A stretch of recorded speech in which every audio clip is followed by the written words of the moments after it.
get ready for a ride, because today's video is bringing speed, suspense, and a whole lot of trade drama. We're talking about President Trump's latest move that has CEOs sweating, allies panicking, and auto dealerships gripping their calculators. A 25% tariff on imported cars? Oh yeah, it's happening.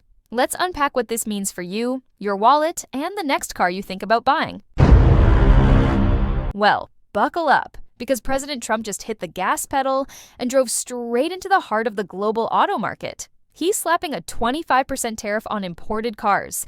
And let's just say, some CEOs are sweating harder than a dad on karaoke night. This isn't just about cars. This is about jobs, politics, revenge, and yes, the ultimate flex move in trade war history. So, here's what happened. Trump dropped the big news at a surprise press conference. Just started. They wouldn't have done it without this. In all cases, they wouldn't have done it without what we're doing.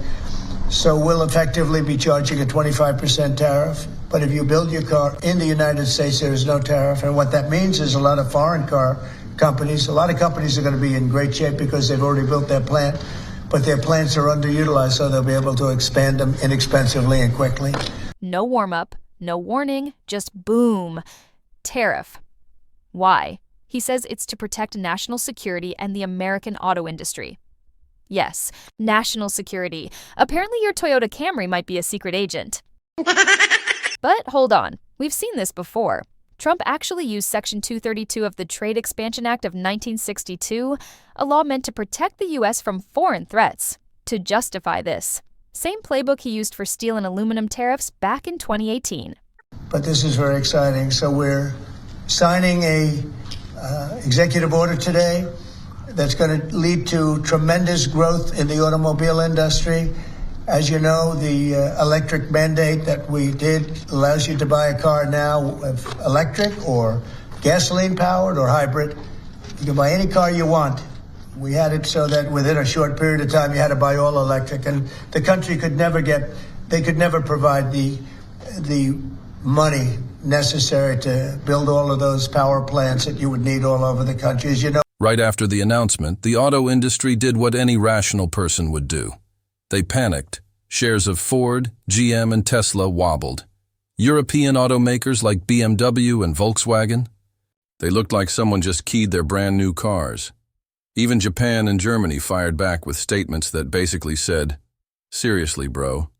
In diplomat language, of course. Now imagine you're a dealership in Texas. You just ordered 80 shiny Hondas, and now they cost 25% more just to get off the boat. Salespeople are scrambling, whispering to customers like, "Psst, you might want to buy now before prices go nuclear." Now, here's where it gets interesting. This isn't just about Toyotas or BMWs. It's part of a larger strategy. Trump's been talking for years about how foreign countries rip off the U.S., and he's using tariffs like a game of economic poker, raise the stakes, pressure the opponents, walk away with the chips. He even tweeted, because of course he did, that tariffs bring countries to the table. And he's kinda right. In 2019, when he threatened a 25% auto tariff on Mexico, they rushed to sign immigration deals. So this new move, it's less about cars and more about power. Trump is saying, play by my rules or pay the price. You might think this tariff hits foreign companies the hardest. But guess what? American buyers and factories get caught in the blast too.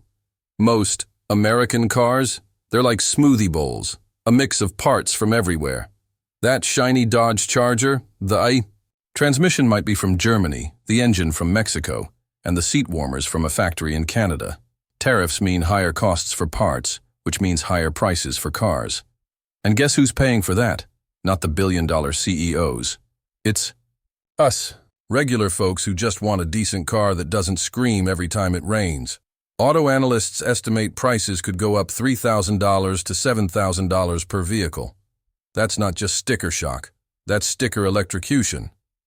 And what about jobs? Well, if sales drop, dealerships might cut staff, and factories could slow down. So it's a trade war with real-life consequences. Let's break down the legal side for a second. Trump invoked Section 232, a law originally made for national defense during the Cold War. It allows the president to restrict imports if they threaten to impair the national security. Sounds dramatic? It is.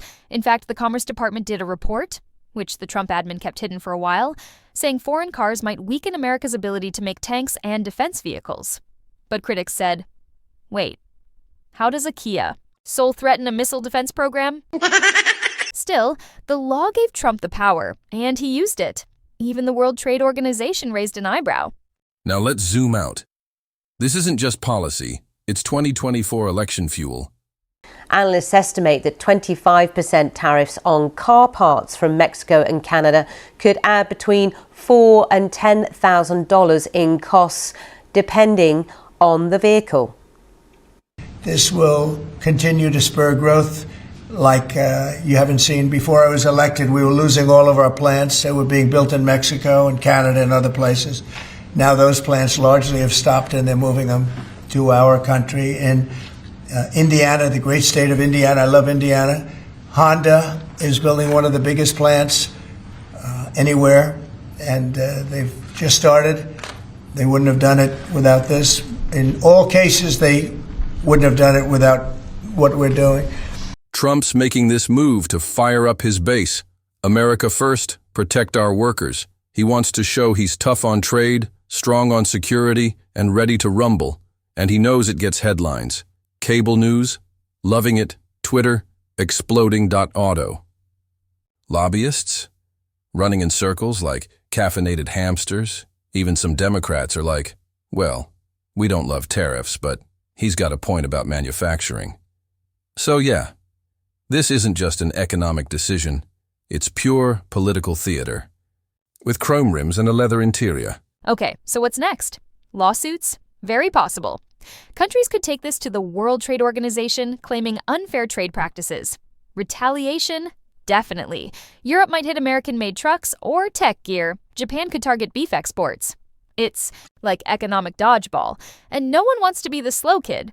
Also, Congress might step in. Several lawmakers from both parties already criticized the move, calling it reckless, unnecessary, and a grenade tossed into the auto market. But will they actually stop it? Probably not in time. So here we are. President Trump has turbo-boosted his trade war game with a 25% auto tariff bombshell. The global auto industry is shook. Buyers are bracing, and somewhere, Elon Musk is probably smirking with a Tesla grin. Will this boost U.S. car sales? Will it backfire? Will it end in a Fast and Furious 12 tariff drift? Stay tuned. Because in the world of politics and global trade, even your minivan has a secret story.